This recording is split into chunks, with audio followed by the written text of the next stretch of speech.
mantra to cultivate deep dreaming. I have received answers in the past in my sleep that were very helpful in life, but now I am unable to reach a state of dreaming. Is there a Yes. mantra? Yeah. So we don't want to go into dreaming. We want to be awakened from our dream. That is the ultimate aim.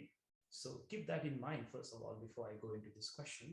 Uh, Dreaming is beautiful, but dreaming is just your mind narrating itself, whatever you accumulated during the awakened state.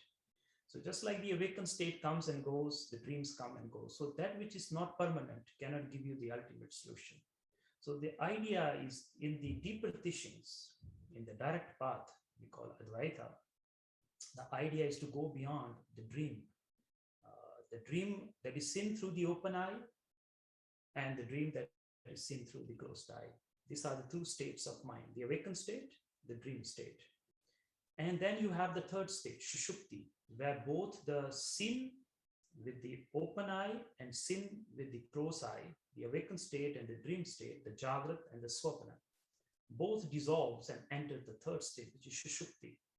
Shushupti is the deep sleep state, where the content of the mind dissolves, where the content of the consciousness dissolves, but consciousness remains as it is. It's Sabhang, Sabhang, Ajuni, Sabhang. That's the state. Every night you kiss that space, you kiss that space of Ajuni, Sabhang. That which comes not, Ajuni means that which comes not, goes not.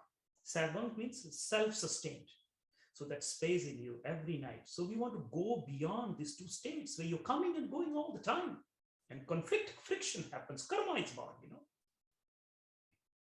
We want to go deeper into Shushupti, and that is the ultimate. So that is the direct path. But in the progressive path, in the path of Tantra, there is a whole wisdom of how to, through dreams, you can create a shift in the awakened state.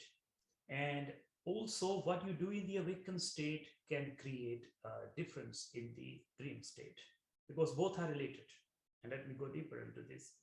Where you see the dream, where you're seeing the dream, in the same space you're seeing the world.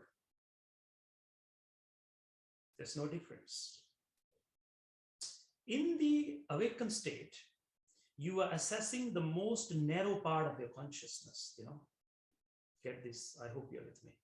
In the awakened state, you are assessing the narrowest dimension of consciousness. In the dream state, you are assessing a wider spectrum of consciousness. That's why in dream you can fly. That's why in dream you can experience 1,000 years in 1 hour, because the consciousness is more accessible. That which is not possible in the awakened state because of the limitations of consciousness which you are assessing, that can be expanded in the dream state. So there's a science that was born. How to manipulate here, how to consciously dream. And when you learn to dream consciously, you can create an impact in the awakened state. I hope you're with me. This science is known as dream yoga, and the Tibetans are the masters of this. So this is according to the progressive path, the Tantra path. It's good to have some idea around this, but don't get stuck in this, because this is not going to free you. It is going into Shushupti, dissolving the two realms, the awaken and the dream. Now, coming back to the progressive path. So I'm giving you both, but I'm also suggesting it's not the dream, it's not the awaken, it's the Shushupti, the third, the deep sleep that will dissolve your problems, that will give an anchoring, that will make you a yogi when you learn to sit in that. Because this both is karma. You can manipulate your karma, you can change your karma, but karma will not be dissolved. The dissolving of karma happens in Sushupti, the third state of consciousness. So the whole emphasis in the yogic path is from here, pluck you out and put you into the Sushupti. Shh, that space where everything dissolves. And that holds the pure potential of the awakened state and the potential of the dream state. So without that shushupti, without the deep sleep, the awakened and the dream cannot exist.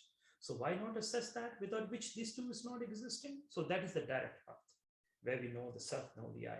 But in relation to your question, which is a beautiful question, I will fall down to the progressive path for you. Yes, there are ways, there are certain rituals, there are certain visualizations that you can do to go into the dreams and receive what you need to receive. Some people are interested in this, and for their sake, I'm going to share this with you. So when you are awakened, when you are in the awakened state, not as awakened, but in the awakened state, which you and me are, unless some of us are in the dream state now, which we are actually in the real sense. So when you are in this awakened, a jagrata, it is called, mind sits here. This is the seat of mind when you are in the awakened state.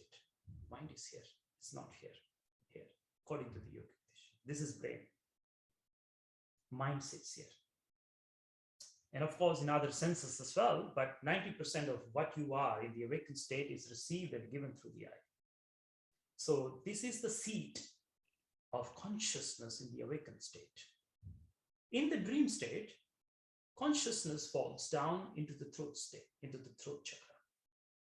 So this is the seat of your mind in the dream state.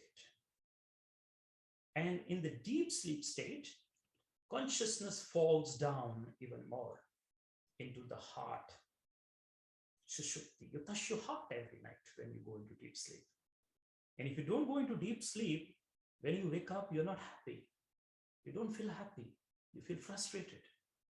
And you may have had that experience before. If you did not have deep sleep, if you did not touch your heart, if you did not return back to the seat of consciousness, the Shukti, you will never be happy even when you wake up. So deep sleep is very important. This whole science of how to fall into deep sleep. But since in relation to your question, we're going to stay in the dream state. Now, there's even the fourth state, which we've not discussed. It's called the Turiya, the fourth state, when you fall or the consciousness goes into the navel center. So these are the states of mind when you shift from one state of consciousness to the next state of consciousness. And I hope you're with me. So in the dream state, the mind or the consciousness comes down to the throat center. So that which was not projected out during the awakened state starts to manifest itself as dreams. Most of the time, our dreams are related to what happened in the day. Okay, so there is a whole visualization that you can do. This is the visualization of the lotus. It's like a, lotus, you can call it. Yeah, that would be a better, I don't want to go detail. So it's like a lotus. Visualizing a blue lotus in the throat center and writing inside the blue mantra of your choice.